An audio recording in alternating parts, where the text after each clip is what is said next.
Wonder, wonder, wonder, wonder.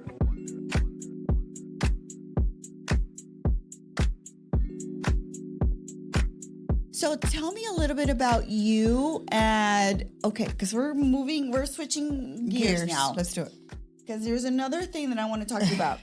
You met your hubby. You guys have been married 20 years now. Yes. You met as a pioneer on the Match, the Hinge, the Bumble, all of that. The Match. Back then it was just Match.com in 2002. So was it 2002? Mm-hmm. Okay. I hear from a lot of girls that are like, I want to meet a person. I want to get married. I want to fall in love. Tell me how you found, because you guys have been married 20 years now. 22 Happily years married. You guys 22 years together. Are like obsessed with each other, in love. You guys have 2 girls. The most beautiful relationship ever. Tell my audience why they do not need to stick to like a crazy checklist. They have a checklist. Everybody has a checklist. I had a checklist. Okay, so tell me about that. My checklist included a person who was fully bilingual.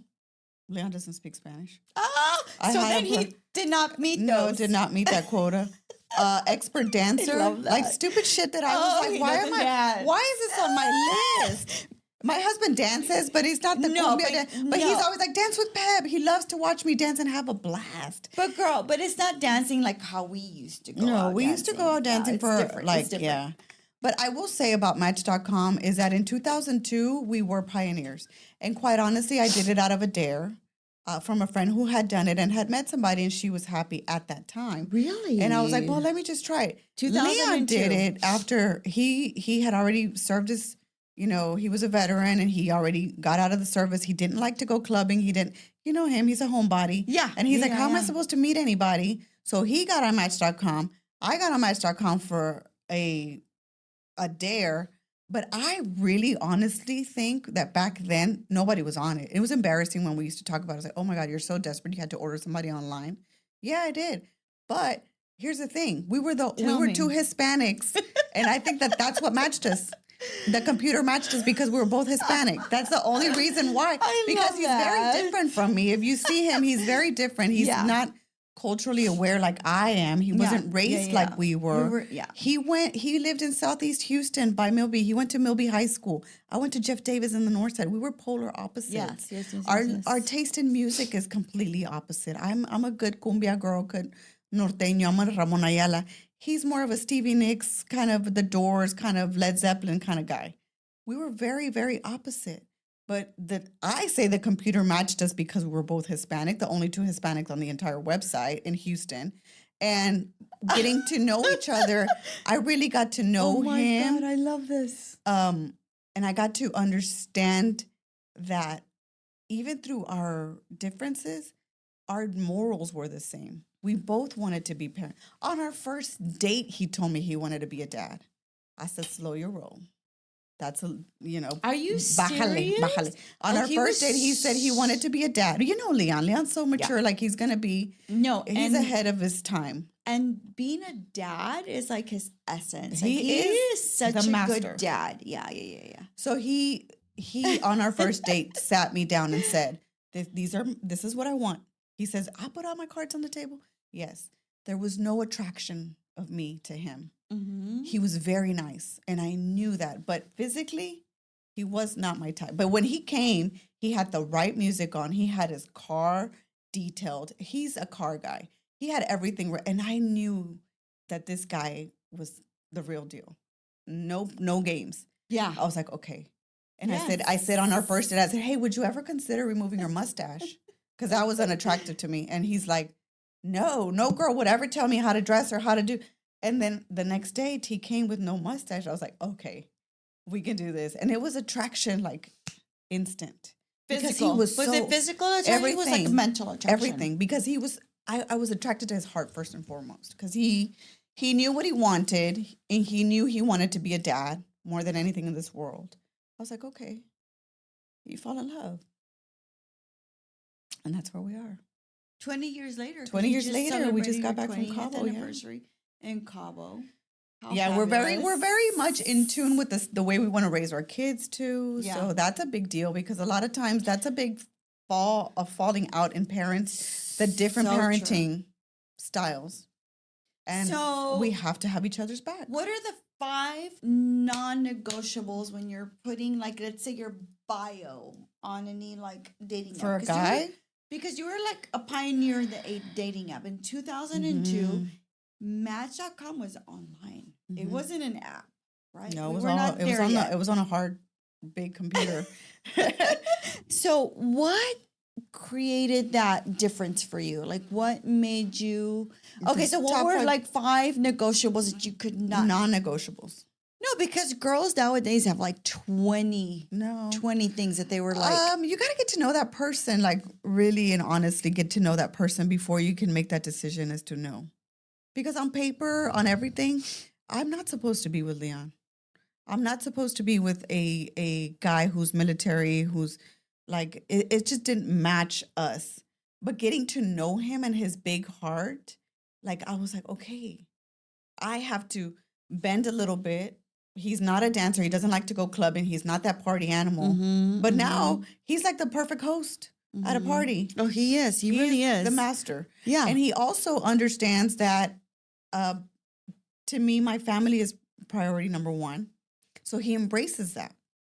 And that's stuff that I didn't even think about. Like, will he get along with my sister? Will he get along with my brother? Like, to me, it was just like it was not a factor.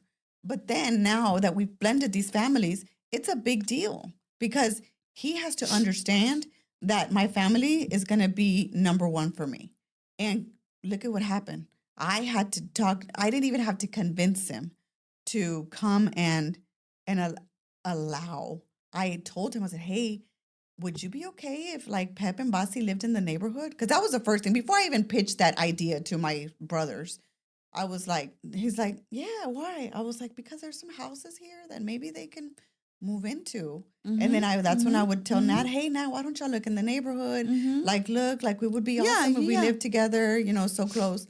I was like, yeah. It was never a question of, are they going to get along? But that's a big deal, mixing these families. And of course, right when I knew that our neighbor Courtney was moving out of the house, I asked Leon, I said, hey, what if Basi and Kiara move next door? I already knew they were going to have twins. I already knew they were going to need the help. And he's like, yeah, that'll be awesome. And I'm like, okay, good. So then that's when that process started to get my brother to buy that house. It was a long process before she had the babies because we wanted to move everything. And I say we because I was directly involved in all of those operations. And I'm nosy. I am going to be in your business and I'm still in their business. And I feel like I want to be supportive. I want to help because why else are we living in a community? Why else are we loving each other so much? If when the going gets tough, we're just going to back away. Yeah. That's when you're needed the most. Of course. I'm going to step in. I've stepped in for Kiara so many times. She got COVID. I took the girls from her for days. She got sick. Basi got sick. Whatever it was. Basi had to go to work. Hey, can you take the twins to daycare? Yes. We switch cars.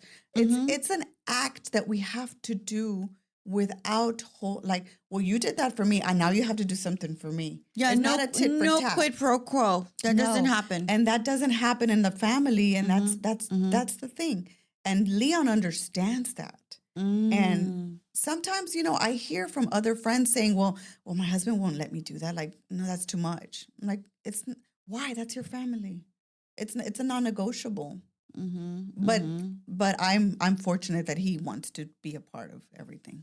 Yeah, but I think part of what like Leon and Rusk, my husband, like know is that we're always gonna be number 1 our family.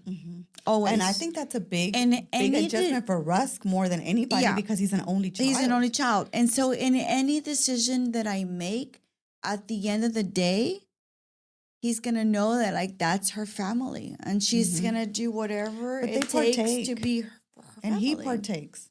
No, like how many times has Rusk helped me out? Yeah. Remember he paid my last bill at yeah. St. Thomas just so that I could get my degree? He came through for me. And I genuinely say this from the bottom of my heart. that if I can pick up the phone and call Russ for something, instantly he would do it for me. Instantly. Ask Russ Instantly. would do for You don't you, even have as to ask. Leon would do for you, as Leon would do for Pep.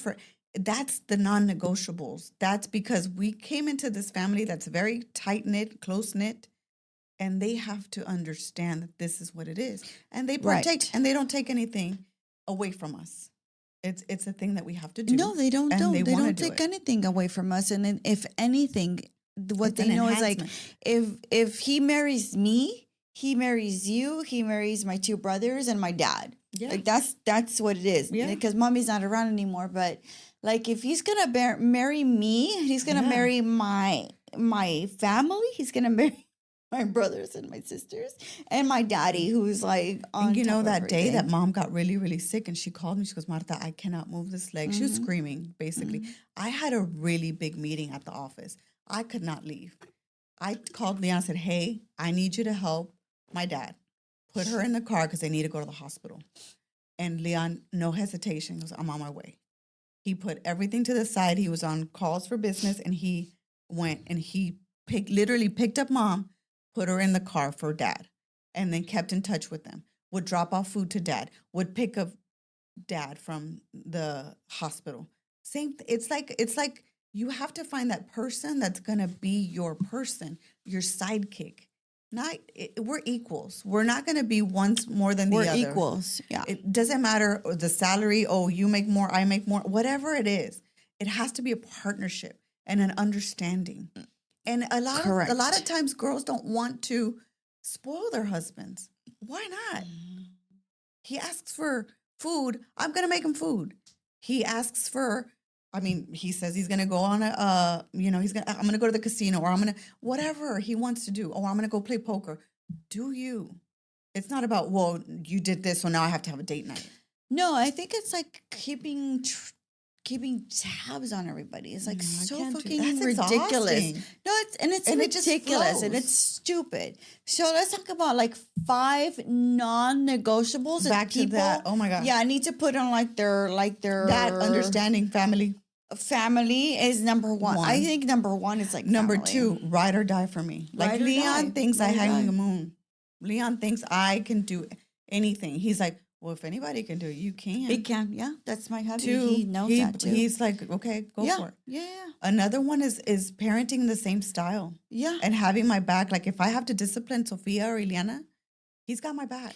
And later on, he'll tell me, he's like, hey, you're a little too hard. parents. A unit as parents, yeah. You're a little too hard on that. Or What calm about down. the next one? What is the next? I don't know, girl. I think those are the top 3 that I have. What else? Having my back, everything. Like there's just, I shouldn't have to trust. He says that Trust. too. I Yeah, trust him trust. infinitely. Never once in the history of our 20 years married, have I felt like, what is he doing? Where is he? Let me check your phone. Let me see what you're Never. doing. Never. No. No. And I feel like same with me. And he has access to my phone. I have access to his, but I don't We have each other's care to have it. passwords. Yeah. I have his passwords for everything. everything. And yeah. I don't check. And maybe it's stupid me. Another thing, girl, that everybody dogs me out on this, and I'm not relenting, is that we have combined checking accounts. And you don't have your own money. I'm not begrudging you. You don't on have your that own at money. all. No. No. It never dawned on me. Even when we were engaged and we were saving money for the wedding, it was all on his account. My check would go directly to his account. And I would get an allowance, because we were saving for that goal. We wanted the down payment on the house and we wanted a Yeah, wedding. of course. Our parents could never pay for our weddings. So No. we paid for our weddings. Yeah, of course. And financially speaking, I don't have a doubt that he's managing the money the way it should be. Am I on top of it? Hey, I can ask him today, hey, can I see the account or how much money is in the account? And it sounds stupid to other people, but to me, it's like, it's one less thing to worry it's about. normal. Yeah. And they're like, well, what are you going to do if he cheats on you and you got to get up and go? I was like, I have family. Do you think I'm not going to go to Pep's house and knock on his door and say, hey, I need a place to stay? It's it's just not a thing because I It's not trust a him thing. so much. And I trust him. It's not a I thing at trust all. him with relationship, outside relationships. And I really do trust him financially. I really feel that he has our best. But it's only an At issue heart. for people who have questions about anything or who don't trust. We trust implicitly. We do. And I trust implicitly too. Like all of my bank accounts are like tied to everything that he does. I do have a bank account that's separate, but that's just like for my fun stuff, like Yeah. the fun stuff that I like to do. But if you don't have that trust, then what do you have? Nothing. You can't because You then don't. You don't can't- have anything. You can't exist. No, absolutely. Yeah. Because you're married to somebody. If you're married to that person and that person's, you're afraid that they're going to like take something from you. Why are you married to that person? Why are you married in the first place? Exactly. In the first If you place. don't trust them. If you don't trust them. And that's one thing that I asked Leon. I said, "Hey, what's the key to this 20-year marriage? Trust, communication." Another thing, and you know, Leon told me this early on in our relationship. He says, "I'm not a mind reader. You need to tell me what you want. You need to tell me what you need." Because it's true. It's like, oh, here I am. Oh, dwelling on. I would love for you to plan a date night. Well, tell me. Yeah, but he Plan doesn't a date know night. that. If Yeah. it's in your head, I go to Mexico, to Cabo. It's our 20th anniversary. I'm over there. He goes, "Hey, this is what I want to do. A, B, C, and D. What do you want to do? Do you want to do this? Like, there's this boat ride that has buffet, and we're gonna dance under the moon with the live band. Do you want to do that?"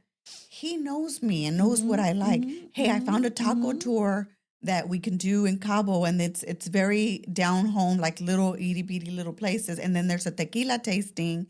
I know that you love food. He's not a foodie. He doesn't Yeah. love to eat. Yeah, He doesn't. He's not us. He's not gluttonous like us. We enjoy it. food so He much. doesn't. He could eat the same thing every day, but he knows me, and I think that's important that you know each other. He's trying to make my trip memorable. I'm happy, Yeah. and he makes me happy. I make him happy. He loves his papas con huevo every Saturday morning, and don't switch it because hey, that's not my papa con huevo.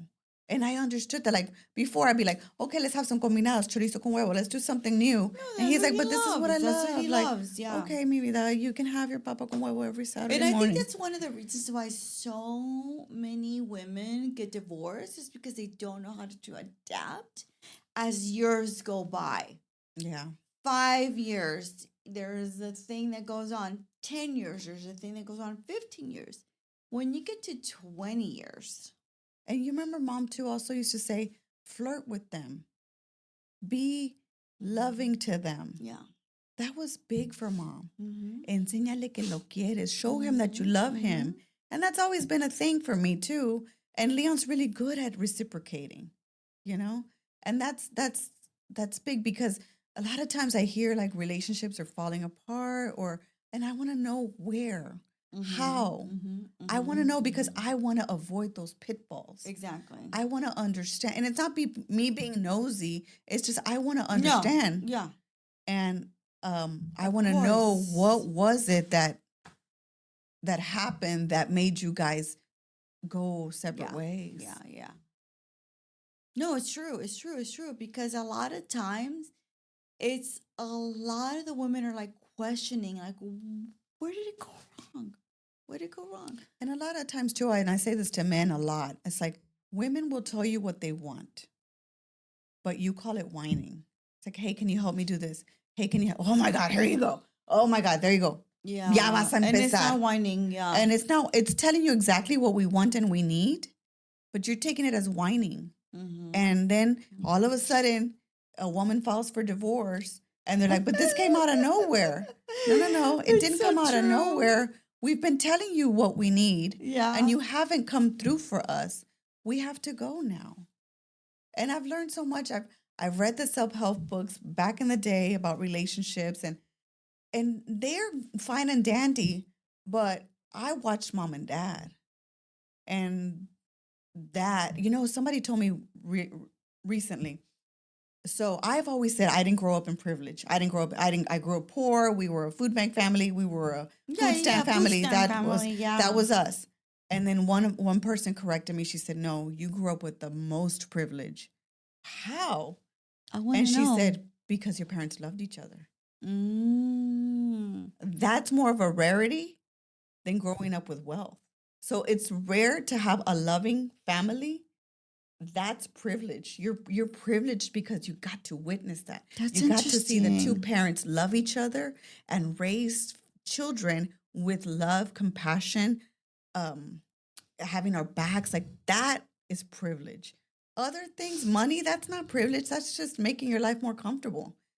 We like to think that, well, we grew up poor and we're like we grew up underprivileged, but no. And quite honestly, I see it that way now. Like, what a privilege it was Mm. to have witnessed two parents that actually loved each other, respected each other. Dad was never out and about in the bars and having fun in the cantinas. He was never that person. No, He never. was there for us to this day. He's there for us. He Till- pops in my till house. today, What's for yeah. dinner? I'm like, yes, Dad. I mean, it's that's a privilege, I feel. I didn't think of it that way, but I really do feel that now. I feel like But that how was interesting that that's the anomaly, Marta.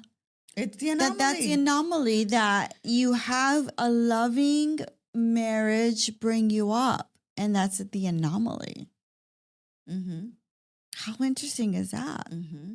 So we have to change that narrative of Yes. underprivileged. No, we were the most privileged because we grew up with love. We had food.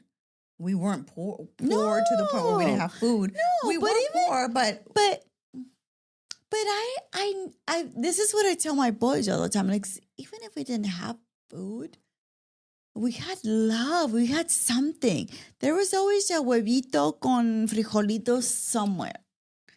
Huevito con frijolitos is gonna be like what, a $2 remember our outings were to investment? McDonald's on Yes, a that Saturday was right there our- on North Main and or Monterrey and- House. yes, and then on Sundays, Papi going to buy some like pan dulce con Don Barbacoa. Gardenio Mhm. and a walk, and I'm like thinking, our kids nowadays like don't see how the extent of how that dollar like comes and pays so much for you. Like we were not like dying or like living for like the next paycheck. Never. Mm-mm. What we thought about was like Papi was gonna go get a new job, or maybe he was gonna do better. And we were public school kids, so we were not like beholden to like the private school situation ever. And I think that's the Yeah, but thing I that didn't like even know about privates No, until I got to St. Thomas and I never. really None of realized, us. oh my God, we are poor. You realize that because all these kids are driving BMWs and they don't have jobs. Like they would literally stay in the school. You know, back then you had to put in your name for the computer lab, and they had their own computers. Or they would stay in the library for hours, and I had to run to work, come back for class, Yeah. go to work. Yeah. You know, because I held down 4 jobs at one time when I was in Yeah, college, yeah, and no, I was me going to too, school yeah. full time. But the beautiful thing about I think my daughters is that they understand that they didn't grow up with adversity, but they respect it. Because Leon and I have always told them what we would do, how would we grow up, how we were picked on in school, how we were not the most popular. Like I have no friends from high school. I have my principal who was my friend, my old principal from high school, and it was just because you grow up, you evolve, and you have to realize that even though you did not grow up with the adversity, you appreciate Yes. what you have Yes. because others went through it for you to have what you have. Now I sound like I'm preaching. Absolutely. No, you're preaching. You're preaching. And that's why I think you and I are so committed to the progressive agenda, and we're so committed to the Democratic Party because we grew up that way. We grew up knowing what the government could do for a little family like us, right? I mean, it basically gave us a hand up. It gave us a hand up.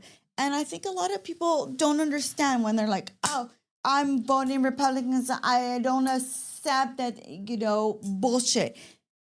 Here's the reality. We didn't have a lot. And the moment we got a handout, we fucking used it to the next level, Marta.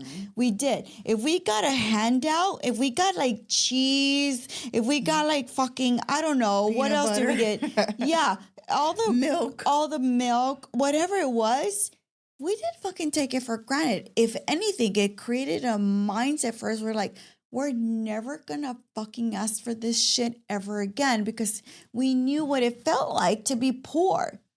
And for mommy and papi to go ask for like the government cheese, or for mommy and papi to go ask for the food stamps. I mean, we used to stand for hours used to to get a stand turkey for at the church. hours. I remember that. And it was like, Yes. Mom didn't even know how to cook turkey, but she got it and she got figured it turkey. out. She figured it out. But that's what I'm trying to like convey to the people out there. Like, it's like you're thinking like, oh, you don't want to be the victim person. I wasn't a victim. If I was, know the benefits of it, and I know how it helped us survive. If anything, I knew what the cheese meant to us. I knew what it meant for like the moment we didn't have anything and somebody came through. Remember when we used to get these, like the church used to come by and like drop off like gifts for us for church? I remember that. We're not church people now, but we knew we got adopted.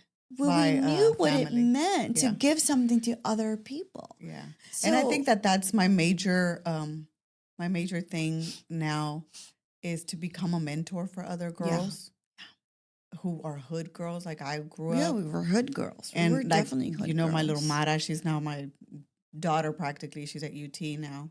I got to meet her. And so I feel like now I have to pay it forward. I feel like if I can go above and beyond for people, I will. Another thing is that like people reach out to me on LinkedIn. Hey, can I talk to you about your career? Hey, can I talk to you about how you made it? Hey, can I? Yes. And I will make time for people. I think that's important for us because growing up, we didn't see a lot of people that looked like us in these great locations and these great jobs. Never. We didn't see that. We didn't see it at all. But now that we are in those positions, I feel like I am in a very comfortable position in my job and in my life more so. I think that I want to help people out. And I love that. People ask me for relationship advice. Yes. I hesitate to give relationship advice because we're all different. We're all different. Your chemistry with Russ is different than my chemistry with Leon. Yeah, of course. So I hesitate with that, but here's what worked for me. Here's what I realized did not work for me. Exactly. Here are the mistakes I've made in my career. Exactly. And I've made mistakes in my career, regretful ones and embarrassing ones. Mm-hmm. And I think for me to share that and to let people know that I have had failures, big failures, I'm okay with that because I learned from them. Never again will I do the things that I did that made me cause those errors. And then also I am very fully aware that I am where I am because people opened the door for me. Yeah. I didn't just climb up that ladder by myself.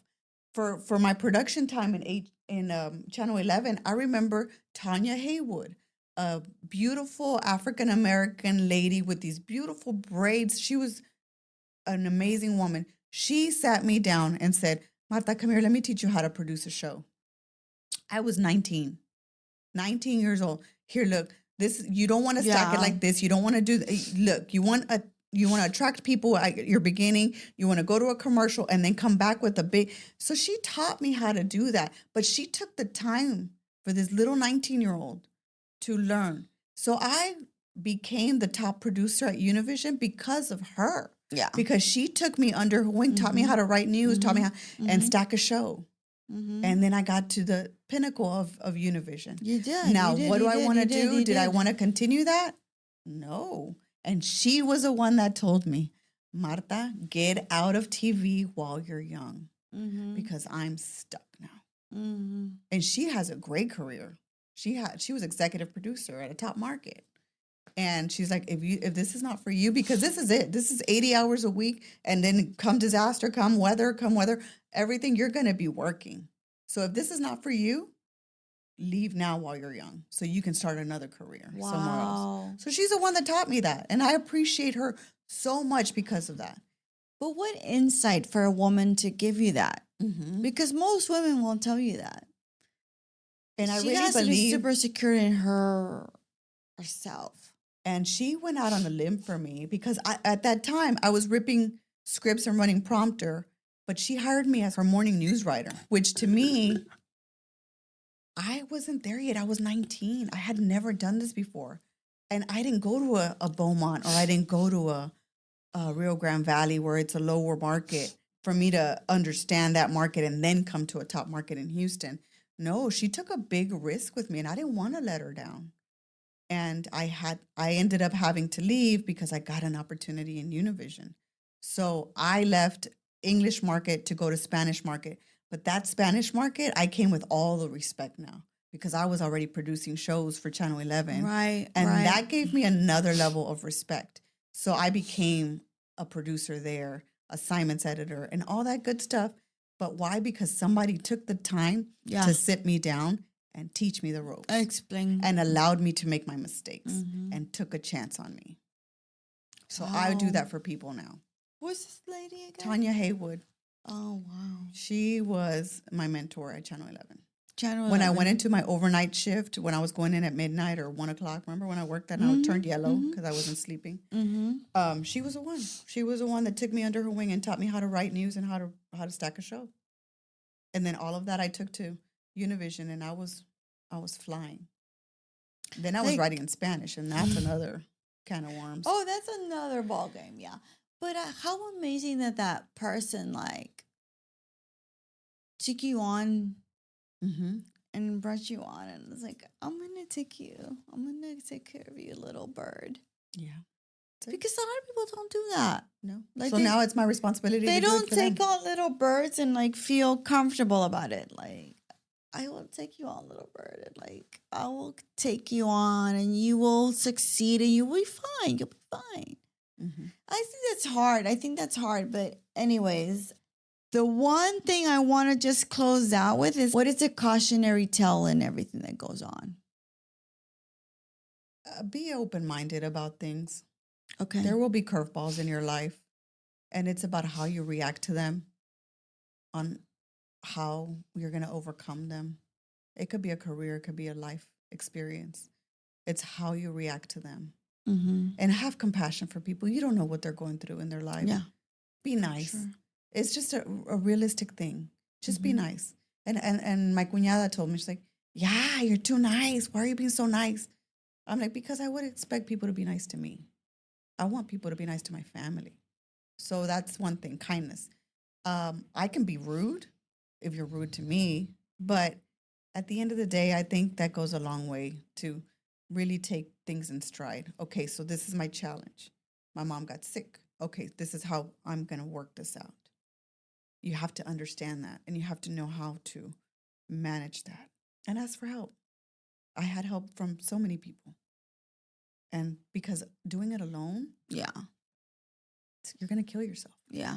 Or no. You're going to stress yourself out. For sure. Live in community. Don't be so individualistic. I think that is the key. Live in community. Don't be so... Connect with people. Yeah, connect with people. If somebody is in it with you, it makes a difference. Thank you. Thank you for being here. Oh my It's been God. fun. This is good. This is good. We didn't get to our last question, but I think we got to most of it. Yeah, that's what matters. We'll get back to that one. I think it's a good one. What was the last one we missed? We missed the 3 songs that define our youth. Why don't we play those? We'll attach them. We'll play attach them. and we'll Like, attach them. what did you have? As I have a Príncipe Azul. Remember all those quinceañeras we stood in? Oh my God, yeah. Yeah, all those quinceañeras, girl. We were that there person. in full I effect. had the Beatles. The Beatles. The Beatles were like our... That was a good one. That was like Oh my God, that was yeah. like my number one, because Daddy was like a Beatles Yes. person. And What Que was the other Bello. thing? Que Bello from Sonora Tropicana. Oh my God, yeah. Sonora Dinamita. That was a jam. Okay, so we're going to come back to that. And so, like, thank you so much for being here. This was so good. I think we got a lot of really good points across. And Everybody can't wait. to And hear share from my you. LinkedIn with people so that they can reach out to me. Okay. I What's your love LinkedIn? I don't know. Put it No, on the tell us what graphic. your I don't know LinkedIn- it. I don't know it by heart. But we're gonna attach it some way somehow because this No, is what is editing it? hell. Marta. It's probably Marta Araujo Barrera because I'm super non-creative. LinkedIn.com You slash say you're super Marta non-creative, but Araujo you're like the Barrera. most creative person ever. With my stuff, my personal stuff, no. Because I want to help other teenage girls out and I want to give them the tools and the insight into a good career. So you got it. Follow her. Follow all of those things. Follow at Señora Vibes Podcast on Instagram. And come and find me. We're having a great time. This is the new season 13. We're trying something new. Thank you so much. You're welcome. I appreciate you so much. Super fun. It's been fun.